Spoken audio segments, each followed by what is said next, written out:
in season 2 of New Histories, and we're with Danielle Ezzo. Hope I pronounced your last name correctly. That works. And this is Yield Magazine's fourth video series for this new series we have.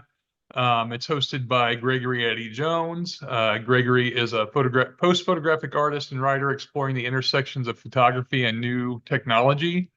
From 2012 to 2020, Jones was editor of The In-Between, an independent online journal that examined photographic practices rooted in technological exploration. He has since worked as a chief writer and editor for several art and photography organizations in the NFT space, including Fellowship, Photoverso, Bato, and Scalda AI. Jones has contributed numerous essays and interviews to publications that include Foam, After Image, Paper Journal, Lens Culture, and Unseen Magazine, among others. As an artist, his most recent body of work, 4923, combined AI-generated images with scans of vintage photography magazine pages to form a conceptual bridge between the past and future of the medium's technical evolution. I think that's a good bio introduction, Gregory. So I'm going to hand it over. And Yield's been around for about four or 5 years now. We're kind of going through like a change. We're trying to do a little more with new media, and we're hoping to do some like virtual reality stuff, galleries. So we're a part of the Rackham Murphy Museum of Art, which just opened on the University of Notre Dame campus on December 1st. So we have a new museum if you're ever in the area. We're near South Bend, Indiana. And I think that covers it for my end. I'll just hand it over to Gregory and he can introduce Danielle and we can get rolling. Okay, well, thank you, Mike. Hello, everybody, and welcome, Danielle. As Mike mentioned, this is the first talk of season 2 of New Histories. Excuse me. And it is a conversation series that invites artists and curators and writers to talk about their practices that explore the intersections of photography and new technologies. Very, very happy to have our first guest for season 2, Danielle Ezzo, to be joining us, who is not only, I think, a really wonderful and thoughtful artist, but a good pal of mine whose work I've been following for quite some time now. Danielle Ezzo is an interdisciplinary artist and writer based in Brooklyn, New York. Her practice often begins with photography as an entry point and leans into new approaches to image making, the shortcomings of the medium, and the slippages of innovation and understanding. Her work has been published in the Boston Globe, the New York Times, the Tate, Lenscratch, Fisheye Magazine, and Feature Shoot, and exhibited in numerous exhibitions and festivals, including the AC Institute, Santa Barbara Museum of Art, and the Far Eastern Museum of Art. Bylines include The New Inquiry, Magnum Photos, Right Click Save, among others, and she's the author of If Not Here, Then Where, published by Silent Face Projects in 2023. Welcome, Danielle. The stage is yours. Awesome. Thank you so much. I really appreciate having the opportunity to speak with you guys and everybody here. It's been such a treat the past, I don't know, however many years, Gregory and I have been talking. And then, of course, more recently in the past, like 2 or so years, Mike and I have had the opportunity to have conversations about photography and technology. So this is super cool just to be able to continue the rich conversation we've already been having. So let me try to share my screen, and hopefully with a little luck that will happen easily. Let's see here. Okay, so let me just reframe this thing right here. Hold on 1 second. Okay, can everybody see the quote on the screen? Great. Okay. So yes, as Gregory mentioned, we're going to be talking about first the book that I published last year called If Not Here, Then Where, with Silent Face Projects. And then I'll lead into a more recent commission that I did for Dear Dave Magazine, which I consider a case study for the work that I'm currently doing right now. So you'll notice in the conversation, and then also just generally speaking, there are a couple themes that are kind of go through my work as a whole. This idea of visual literacy and cultural lag, archives and data sets, and then how language undergirds the comprehension of photography and photo-related media.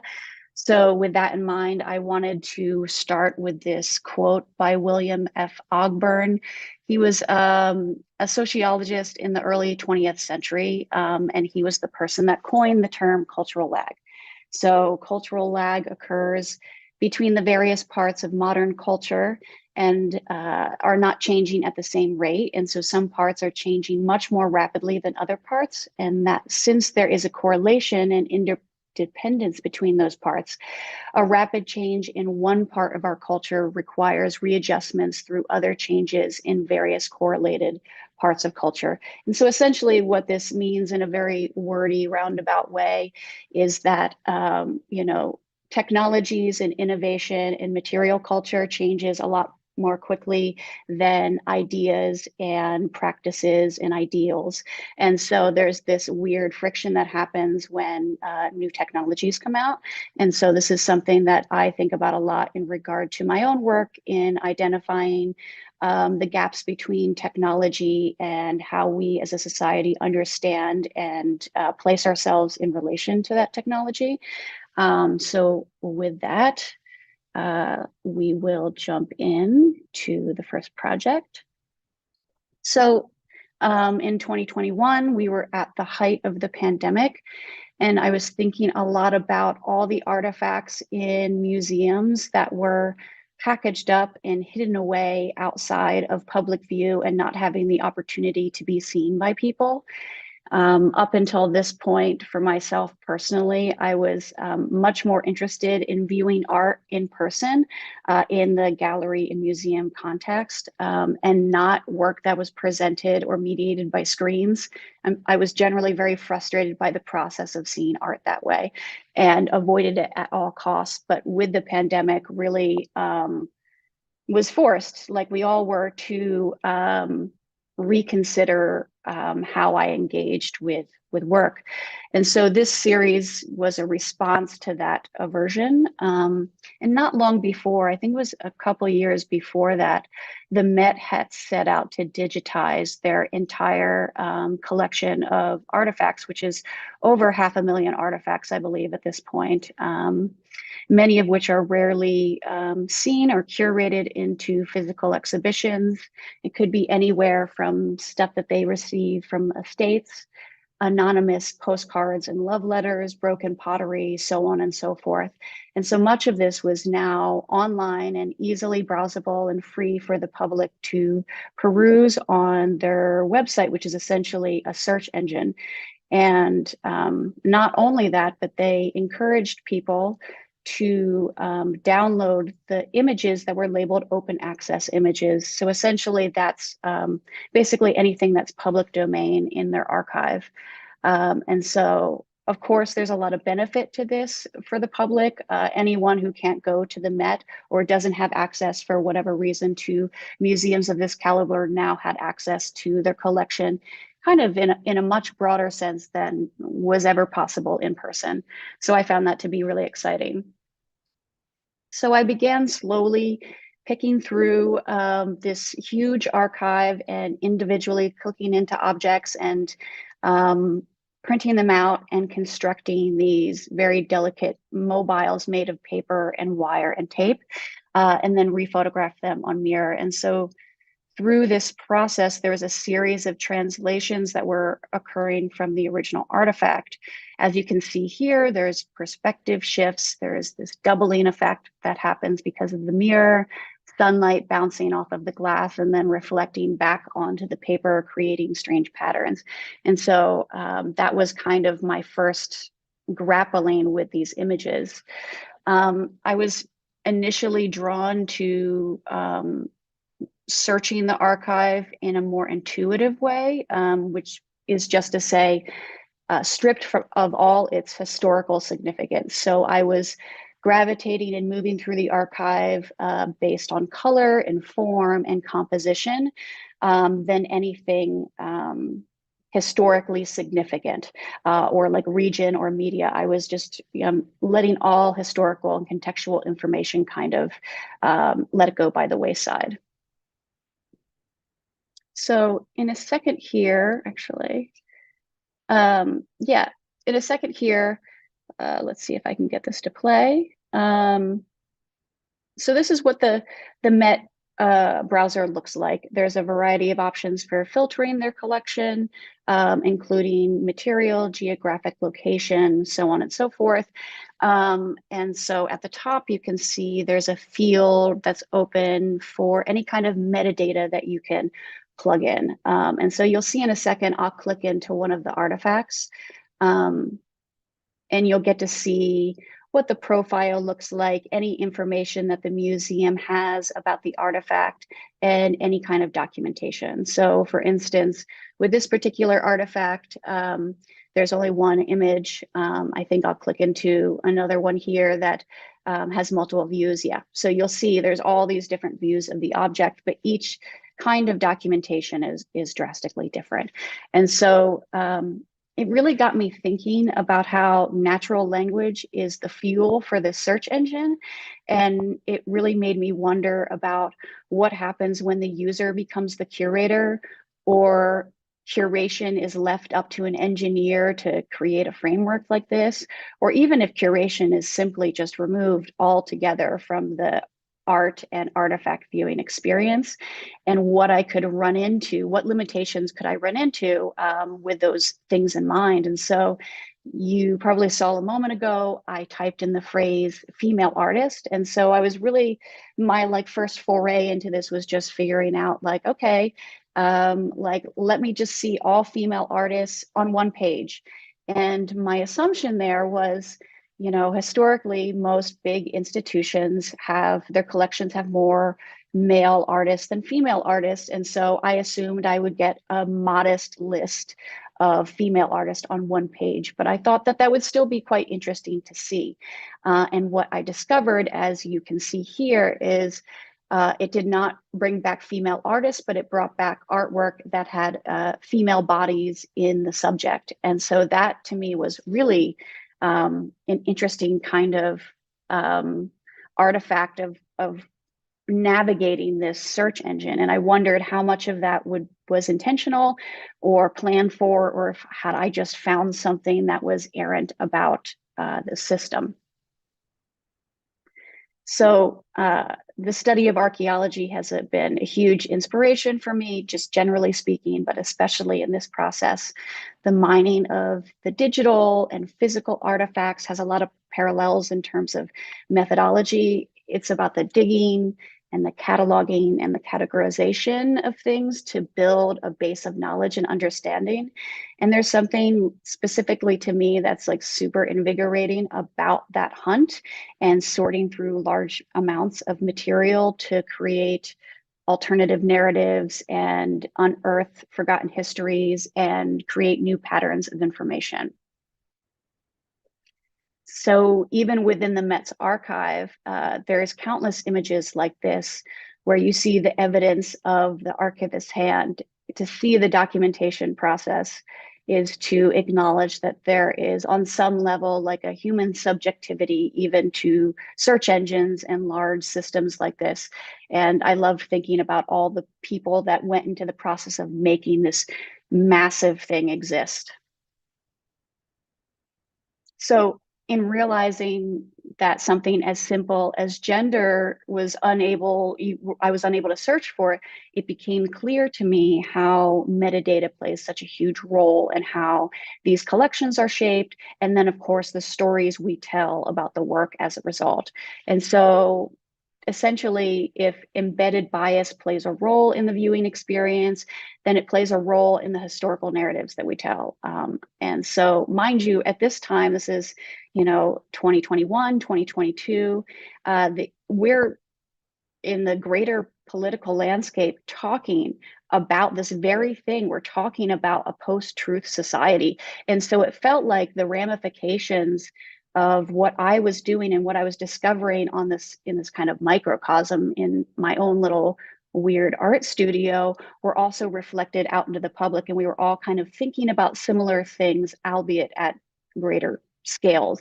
And so I really wanted to think about how technology was informing this type of all these various different types of truth and how we disambiguate truth. This is a spread from the book that was published last spring, which I'll show you momentarily.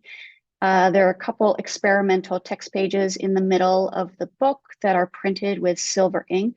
And so because of this, there are parts that are more reflective or more prominent than other parts.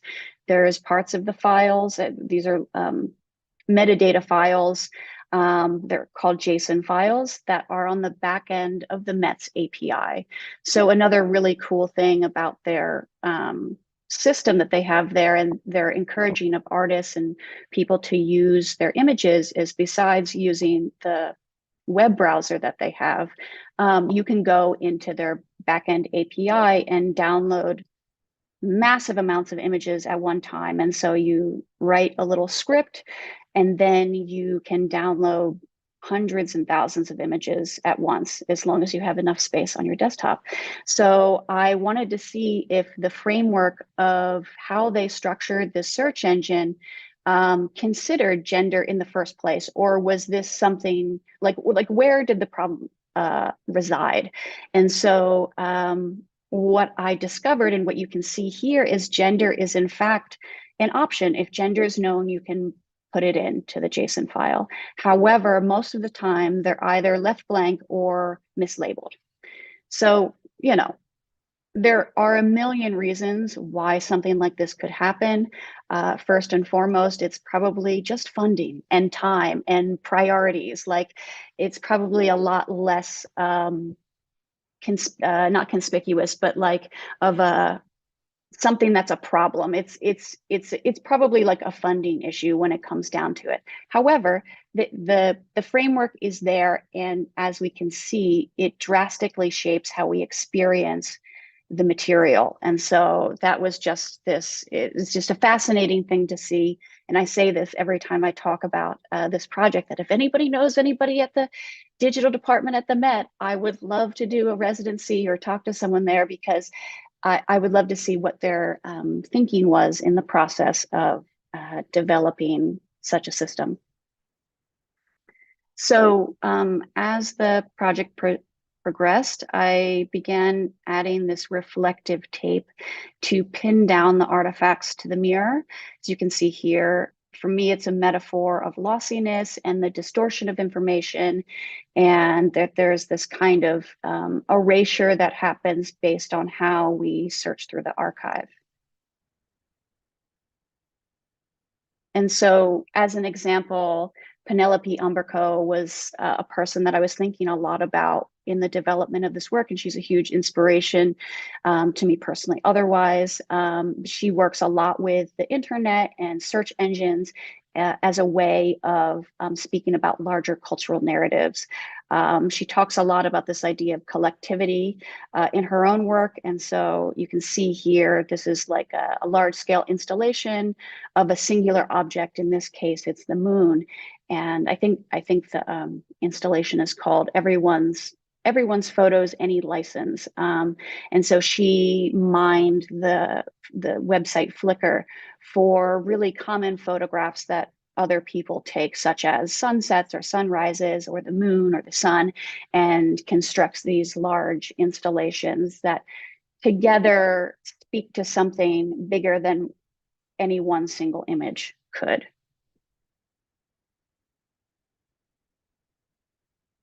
So these are some installation shots from the exhibition I had this past July at Plexus Projects.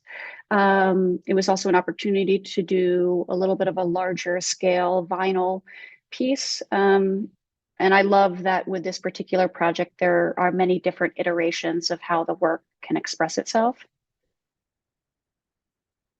And here is the book. You can see that the cover is reflective to mirror the mirror that I shot the artifacts on. The introduction, as you know, includes Gregory's foreword, and then also an interview with the very talented Professor Kate Palmer Albers, who's also the author of the book, Uncertain Histories, Accumulation, Inaccessibility, and Doubt in Contemporary Photography. And so she talks a lot about in that book some of the things that I have mentioned to you here. And so it's such a treat to be able to speak with her about these issues in contemporary photography. And so I guess what became apparent through this whole process, if it hadn't already been apparent to me, was that archives really are a mirror or a snapshot to a particular moment in time. They are infinitely revisable, and we often do revise them based on where we are in history. And so I loved thinking about the mirror as a metaphor and then applying that to whatever aesthetic considerations I was making with the book, and then of course with the installation of the exhibition and any kind of future installations I do of the work. I will be thinking about what's happening in the contemporary moment and how does that reflect upon the curation of the work. Okay, so in moving forward in time a little bit, an incantation in 12 prompts. It was a commission for Dear Dave Magazine, and what I consider a case study for some work that I'm doing right now. Oh, interesting. On a side note, I have like notes on the bottom of my presentation here, and they are all garbled because I don't know, my computer is glitching out right now. So we're gonna freewheel it right here. Okay, so essentially this is a poem in 12 prompts or 12 stanzas. Each stanza is a prompt that I plug into an image to text AI, which is when we talk about AI, we're talking about many different types of technologies, but in this case, I'm using what many artists are using right now. You put text in and you get an image or a thumbnail out. And so it's essentially what I would call a breakup poem between two lovers, one of which is a photographer and the other is the medium of photography itself. And so what happens when the photographer becomes disenchanted with the medium of photography or is enticed by new and shinier technologies? Do we turn our backs on the medium that we've grown accustomed to, or do we double down and embrace it even with its imperfections? And so as you can see here, the final output is text and then actually photographic images, which I will get to in a second. Also, the poem is fairly long, so I'm not going to read it. I'll try to go a little slower if people want to follow along. Otherwise, you can see it on my website, just as a note. So as I said, 12 stanzas. I plug each stanza into this AI, and what I get out are thumbnails. And those thumbnails are low resolution, kind of shoddy looking. And I use those thumbnails, which I'll show you in a moment, as a reference point or a jumping off point for creating photographic images. And primarily I'm using or melding a bunch of different methodologies, including practical effects, lighting techniques, post-photographic and like digital tools like Photoshop, and just very select moments where I use AI. And so for the most part, I consider this a photographic image. And so I wanted the viewer to be, to wrestle while they're reading the poem with what is real and what's not real, and what is the referent of the photo. So here's another image from that.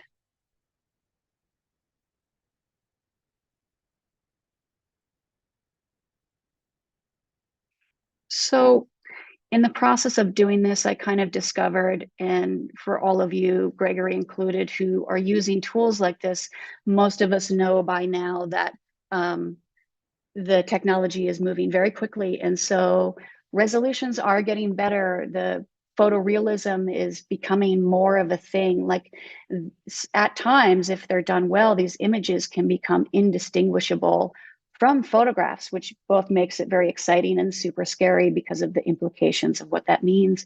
And so I intentionally, within the process, decided to use older models, and I stayed away from using the very big platforms like DALL-E and Midjourney, and opted for older open source tools that had a playfulness and openness, because the technology was still kind of shitty, for lack of a better word.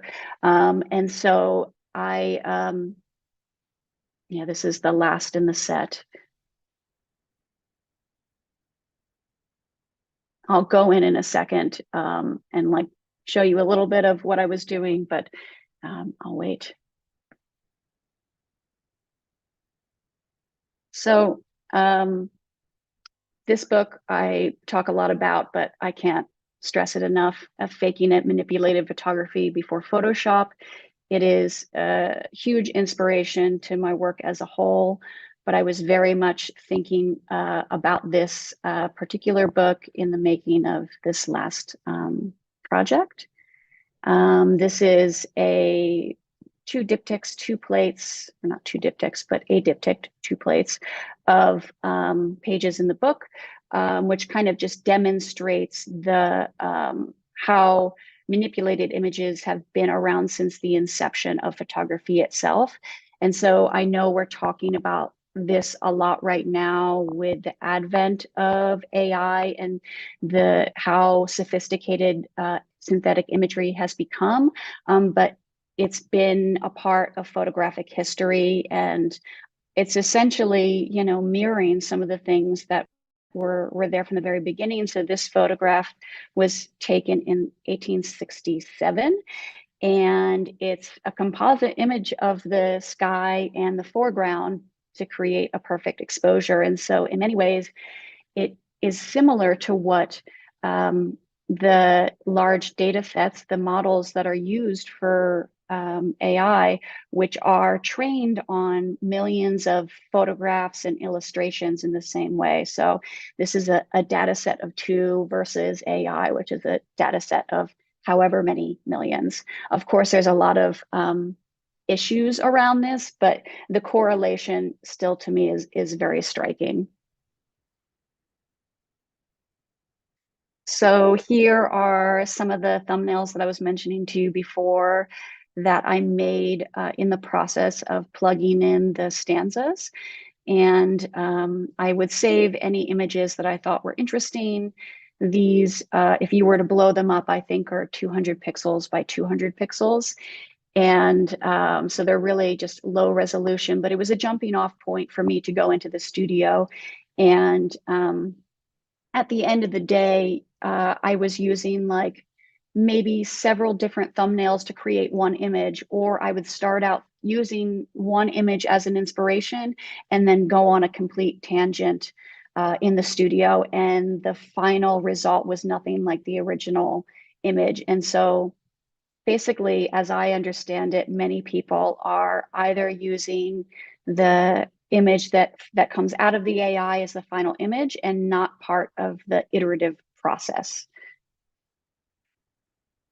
Another huge influence for me is this essay by Hito Stero, who published this in eFlux in 2009 in defense of the poor image. It again relates to a lot of my work, but in particular, I was thinking a lot about this idea of the shitty image. And I'm not gonna, let's see if I can find the quote here, because again, my notes are still garbled, but so the poor image is an illicit 5th generation bastard of an original image. Its genealogy is dubious.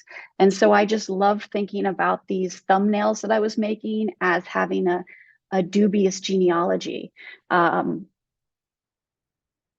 So here is a closer selection of some of the images that I drew a lot of inspiration from. You might be able to see some similarities in some of these, and then the photographs that I actually took. And yeah, as I said, I was using mostly practical effects to get across the sense that it was something that was synthetic. Another thing I want to note that I don't think I got to mention was that, as I understand it, how much of these tools are being used today, at least the image to, or the text to image GAN, most of the time, text is subsumed by image. And the text is considered for most artists the secret sauce or the magic recipe to making the image. And so it's like a highly guarded secret. And part of presenting this as a poem in prompts and was about reversing that order and subsuming the synthetic image and making it about the language and the text first and foremost, and having the photography support the language. So that was my way of subverting it. And so I really, it kind of says a lot about me, for better or worse, but I really took a lot of pleasure in the rebellious act of doing it the wrong way and like subverting how the tool was supposed to be used. So yeah, I think that is the long and short of it. Let me see if I can stop sharing my screen here for a second. Okay, are we good? That was wonderful. Thank you, Danielle. I have so many little notes, like fragments of notes written down, and little questions, and you'll have to just give me a moment to take a look and yeah, let me sure. see where Give I me want to a start. chance to catch my breath here. Yeah. Well, I have a quick question. So the way you present the work in the book and the way it kind of, the product that's finally created, sorry if I offend anybody by using the word product, but You're the fine. final form of it is highly conceptual, like love him or hate him. I'm a huge fan of Richard Prince, and I enjoyed all the documentation that's involved with how he presents his work. I mean, I guess even some of his legal documents he considers part of the artwork. Mm-hmm. So it's interesting to see the coding that was involved with like the Met searches and things like that. And so I think, when you look at your work, you can enjoy it just at face value, but also when you start to dig, because your work allows for like the ability to kind of dig in and dig deeper and find out more interesting things about it. Like how much of that was like was started at the beginning, like did the product come first and you were like, oh, I can really kind of build off this with sharing the documentation, or was it always a part of the process, like that you were going to share kind of the deeper, ins and outs of how this was made or how you did the search and those kinds of things? Sure. Yeah, that's a good question. I never know what I'm doing in the beginning. That for a general, just like rule, I have no idea what I'm doing. And so the concept usually comes out of me getting lost in the material and letting the material inform what the final output looks like. So in relation to this, I don't think that documentation itself is intrinsic to my practice. However, language is, and that the coding or the JSON files is a kind of language. It's a computer readable language. And so for me, showing that there was some structure behind how things coagulated and collated together was really an important part of this. And so it felt like it deepened how someone would experience the work. Yeah, I also had some thoughts on that page spread in the book, which I think is probably my favorite part of the book. I'm very interested in the idea of how that data, that metadata that accompanies the image. It's like pulling the curtain back, from behind the picture that's trying to perform, and it's so interesting to think that this kind of metadata is necessary for those old artworks to survive in contemporary culture, because without them, without being indexed on the web, a lot of these objects and images in the Met's archives, they would be forgotten forever. Just little fragments of dead culture, really. And so it almost feels like that metadata is kind of like a life support system for the picture to kind of keep that old culture in memory, for the rest of us. It really is. And I like the way that you phrase that too. I've been thinking about them as metadata as just artificial intelligence. And I feel like that term is used quite a lot these days, but it is kind of an expanded artificial intelligence.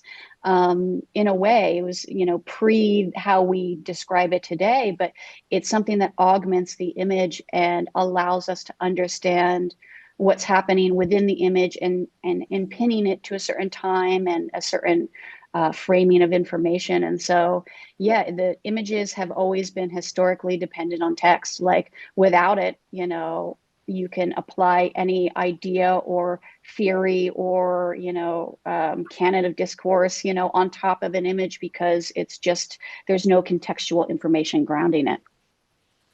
Yeah, and it made me think, funny enough, of like this is going to sound weird, but like the term organic food, and it's used to describe what we all just used to call food. And, I like that. and now, like, I think of, like, do we have to develop new terminology to describe, quote unquote, organic photography that isn't tied to these kinds of data mechanisms, that is simply a picture on a surface. Yeah, I wonder if Or, that's a thing though, like a totally a virgin image. Is there such a thing as a virgin yeah, image? yeah. If there is, we wouldn't see them anymore, because if we saw them, it would have like metadata attached to it. Like, Yeah. unless we visit like a tintype photographer's studio, and he has no, or she has no presence on the internet at all, and they live a very monk-like or artistic life. I mean, I'm sure there are people out there like that. But it's really interesting to think about just how datafied photography as a medium is, and how reliant it is now to, uh, I mean, for anything from having images show up on search results to having them on websites, and the algorithms behind what we see when we scroll through Instagram. All of these unseen processes that allow pictures to be seen and somehow curated for us, and who knows how that works. But that's what I love most about that book, is that it sheds light on exactly that, the the mechanisms behind images that we just often don't think about. Yeah, and there's so many too. I feel like, there's an upside and a downside, or many upsides and many downsides to images being tethered like this. You've mentioned just a couple in terms of reawakening old histories that would otherwise just be lost to time. There's good reason for having that tethering, and yet we have an accumulation of images. I think when you and Bree talked, you were talking about the digital detritus, and I love that as a phrase, that there is, like, even though it's immaterial, like that there's still an accumulation of visual information and data, and there's in no way for us to search through it, even with all of these search tools, and even as tools become more refined and intelligent in their way. It's impossible. It's impossible to get to the bottom of. I think Yeah, I read somewhere recently that, like, there are so many scientific papers on the internet, like on like academic websites, that scientists, when they're researching, they're creating research for their own projects and they're trying to corroborate their own information, have trouble searching through the corroborating information. And it's just like we need search engines for search engines. Like there's no, maybe there's some value in things being lost to time too. Yeah. I can't possibly tell you what the right way to do this is, but I think that there's, yeah, it's a complicated problem to have. Yeah, and thinking about all the labor that goes into, codifying and all the archiving data and thinking of like the Met's archive specifically. I mean, how many pieces are in that collection? Over 100,000, maybe over a A million? half a million. Half a A half a million. million. Yeah, which it wasn't that much when I started. It's gotten bigger. I think it's like 492,000. Is that correct? Yeah, Yeah. half a million, whatever the fuck that is. Yeah. So That's yeah, that's such an enormous amount of labor, of human labor, I presume, that goes into yeah. cataloging and archiving all of that. And who knows how much of that labor is uh, how much of that is witnessed or appreciated, or how much of it goes to waste on cataloging a image or a little piece of sculpture that is never seen, still, even though it's in the system, right? And Yeah. It's a different type all of is to say, invisibility. yeah, all is to say, there's so much, going back to the term digital, dated detritus, Yeah, detritus. Yeah. Yeah. Yeah. detritus. Thank you. I really enjoy like artists who recycle material that seems to have gone by the wayside, and there's so much material out there to Mhm. recycle, and you're doing that very, to quite a degree in this project. That um, I did wanted to I wanted to ask about your collage process. Mhm. Because as you were compiling these images from the database, you were printing them out and cutting them out and creating these physical collage, maybe you call them mobiles. Mhm. Do you want to talk a little about what led you to that process and that visual outcome, or why you decided to use the material, in this way? Yeah, I mean, it was all very intuitive and unplanned to begin with. I have a very shitty secondhand printer, like tabletop printer that I've had for probably a decade that I have now learned to surgically take apart and like massage the little ink heads to get them to do the thing that they need to do. So it's like I have like limited tools that are crappy.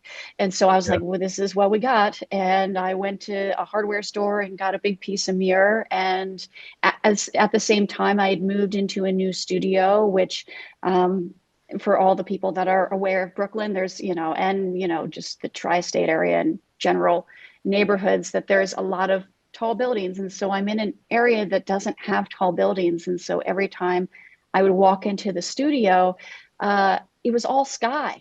And so I was just mystified by, like, I'm just like, oh my God, the sky is so beautiful. It's like I had never seen a sky before. And so when I bought this piece of mirror and started fiddling around with these, the tools that I had, I was just like naturally drawn to being outside, being underneath the sky.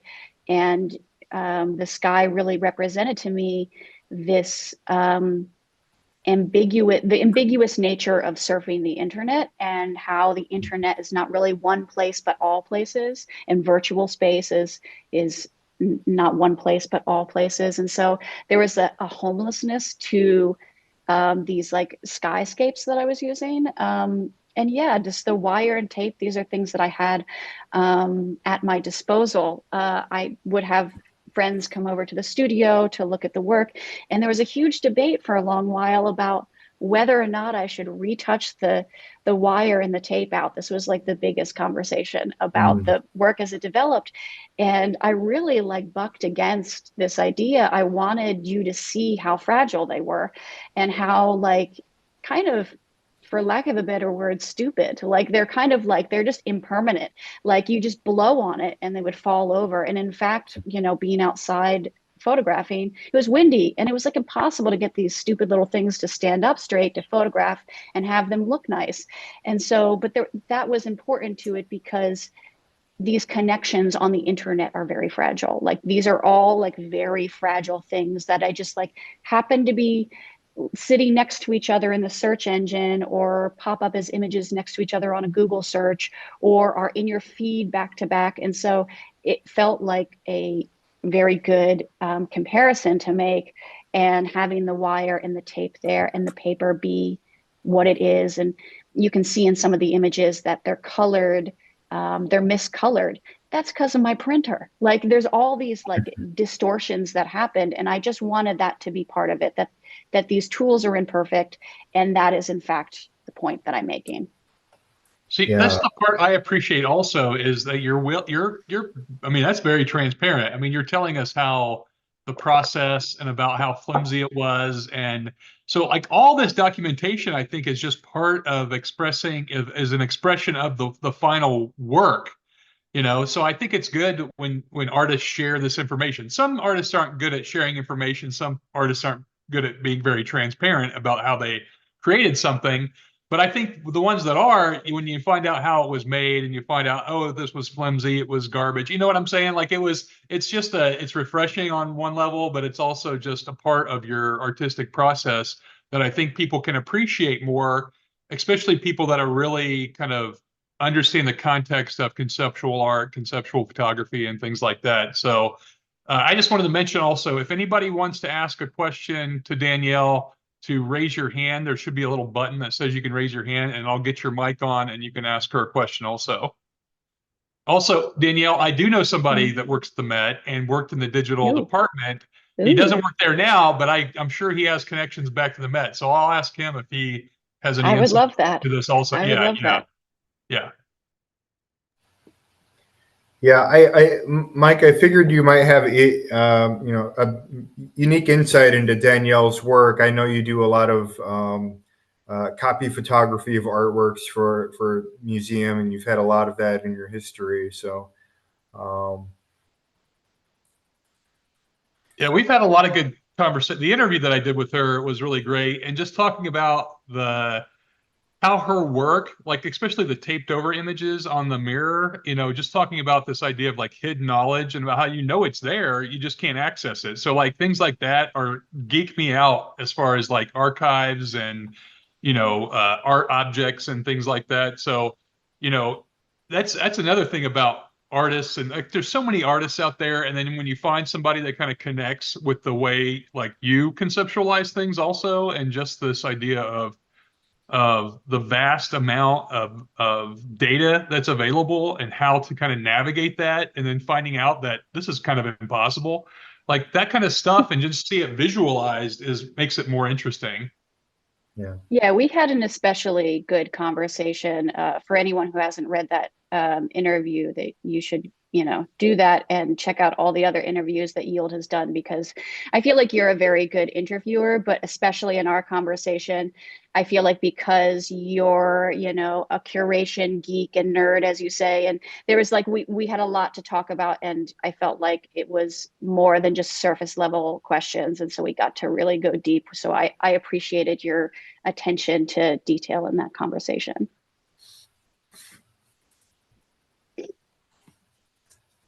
So we can keep going. I'm not getting any hands raised thus far. I almost want to call on people. Like I see Evan is on here, and I would like to have his input, because he does a lot of what I have some of his work, and he was in a show at the International Center for Photography, and he's like, I call it glitch photography. I don't know what he would call it. He might be offended by the word glitch photography, but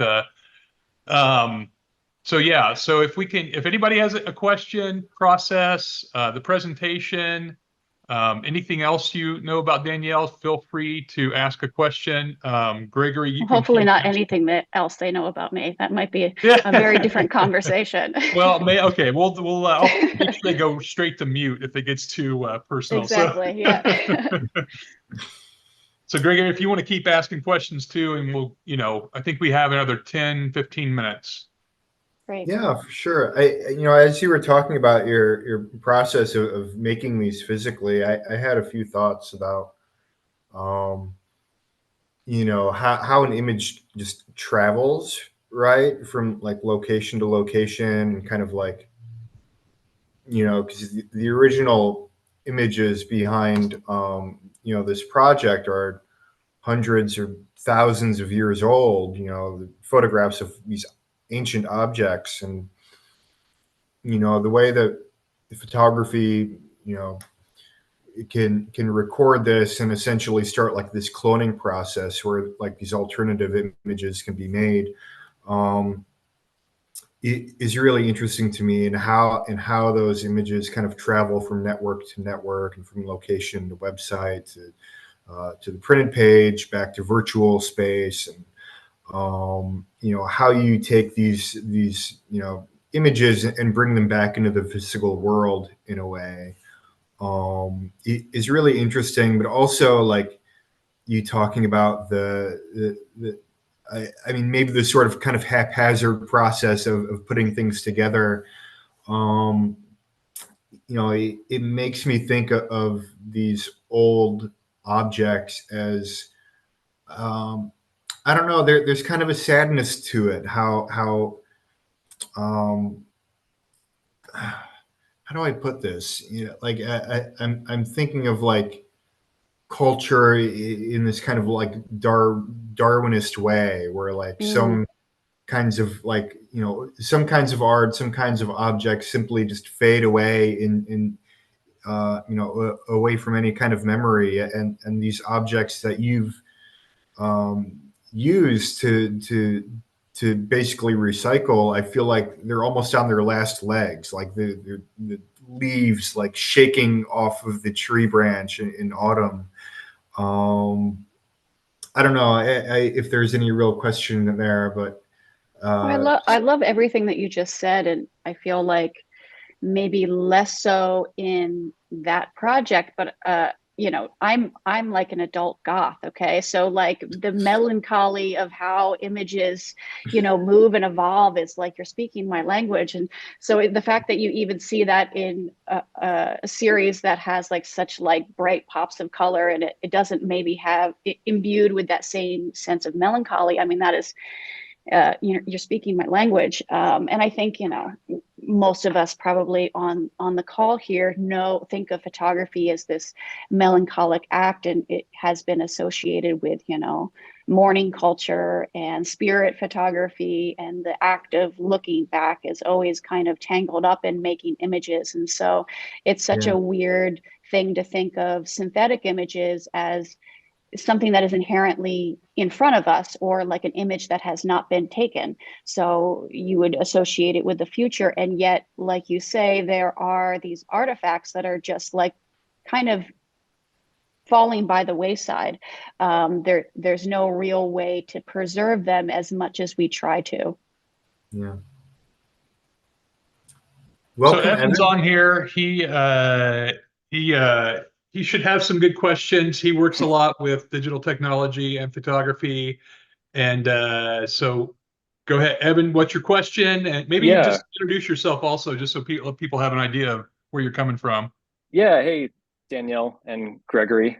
Good to see you. Thanks so much for putting this together tonight. And it's great to hear you speak about your work, Danielle. And I've seen your work around for a while.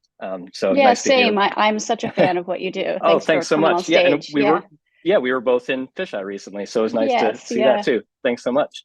It was new to me, the work that you were doing with AI, both with text and image generation. So I thought that was really interesting, and it made me wonder if you were at all interested in working, or I don't know, trying to research the sort of raw images that get fed into these neural networks, and the sort of tedious categorizing that goes into it. That's often conducted by people performing sort of invisible labor, right? and maybe how working with those raw images could, I don't know, be a way of creating another archive for you and forming Totally. images. A couple thoughts there. I mean, I guess the first is that I think like proprietary data sets are probably on serious lockdown. So getting a look into that stuff is going to be hard. My partner, Anton, he actually is the CTO of a AI company, not working with images, but working with videos. And so in some ways I've seen what that process looks like, even though it's for moving images. So it wouldn't directly be applicable to the kind of work that I do. And so I've got to see some of how that stuff happens. And they do have folks that they hire to do the like monotonous tagging stuff. And I can imagine with a really large data set from DALL-E or Midjourney or something, that they're probably employing some kind of mechanical Turk type of dynamic where people are just doing this really menial labor for like cents on the dollar. Yeah, I'm not even sure, but that's a whole other kind of like nightmare of a situation that I'm sure someone will make work out of. I don't know if it'll be me, but there's like something there for sure. Yeah, I think you're absolutely right. I think it is that sort of mechanical Turk labor that's going into the categorizing. Yeah, just curious if you had ever come across any kind of network of images that might have been available, as understanding them as sort of raw images that might be fed into a system. I haven't, but yeah, I wonder with some of the more open source tools, not the bigger companies, but if that information is more easily accessible. I guess there are like, and again, I'm kind of freewheeling here, but there are like models that are like open to the public that you can get and use for whatever tool you're making. So there must be models then based on data sets that you can look at. So perhaps there are for perhaps there are just looking for those models. That would be the thing to do. I'm now kind of reverse engineering the problem, but yeah, that's a good thought. Yeah, no, thanks for your comment. I appreciate it. Thanks, Evan. I'm going to pop you back over to attendee now. Okay, thanks. Thank you. Well, we've come up on the hour, so I think we could probably start the process of wrapping up. Mike, did you have any other questions or thoughts that you wanted to get in? Well, I mean, I could have a lot more questions, but I know we only have the hour. So I just wanted to say that, you know, we're going to be doing these once a month. Season 2 is going to be another 3 episodes. And Gregory, you can jump in and kind of be a little more specific about this also. Sure. But just again, that this is supported by the Rackler Murphy Museum of Art. This is a Yield magazine program. And that, yeah, we'll be doing this once a month. Please share it with other people that would be interested. We have, you know, like with what Evan was on here, you know, we try to get guests on to ask questions, and we'll be exploring other aspects of this. So, yeah. So the next talk, if you all want to mark your calendars, is going to be March 20th, and that's going to be with Alexei Uranev, who is a really fabulous artist and photographer and documentarian. And it's good. It's going to be should be a really good talk. Danielle, do you have anything coming up that you want to share? Any new projects or other talks or anything? Yeah, I mean, speaking of Alexei, next week, next Thursday, I'm on a panel talk at ICP with the infamous and very talented Fred Richin, who basically wrote the books on all the things we're talking about, and Alexei Uranev, who you will be speaking to next month. He and I will be on the panel together. He's also a teacher at ICP, and just as you said, just like a really amazing person. So I'm looking forward to having that conversation. I'll be sharing the same work, but kind of talking about slightly different topics. And then after that, March 4th, I'll be doing a virtual workshop for the Griffin Museum, really focusing on my practice as an artist and how I make everything work, both thinking about photography and language and retouching, because I am a professional retoucher for a living. And so how all of those different various parts of my practice inform the work that I make. And I think that's it off the top of my head, doing a lot of talking in the coming weeks. So for anyone that wants to sign up or show up or say hello, please do. What day is the ICP talk? It is the 29th. It's next Thursday at 6:30, I believe. I'm going to try to make it up for that. I would love. Oh, I hope that you do. That would be awesome. Yeah, I would love to. Yeah, it should be a lot of fun. Cool. Cool. Well, thank you everyone for joining us. This was so much fun. Thank you, Danielle. It was an absolute pleasure as always. And thank you, Mike, for helping to organize this and the talk series in general. These are always so much fun. I wish we could do them every week. Maybe one day we will, but for now, please join us next month. We'll see you March 20th, and you guys all have a great night. Yeah, thank you so much. I really appreciate getting to chat with you guys. It's a treat as always.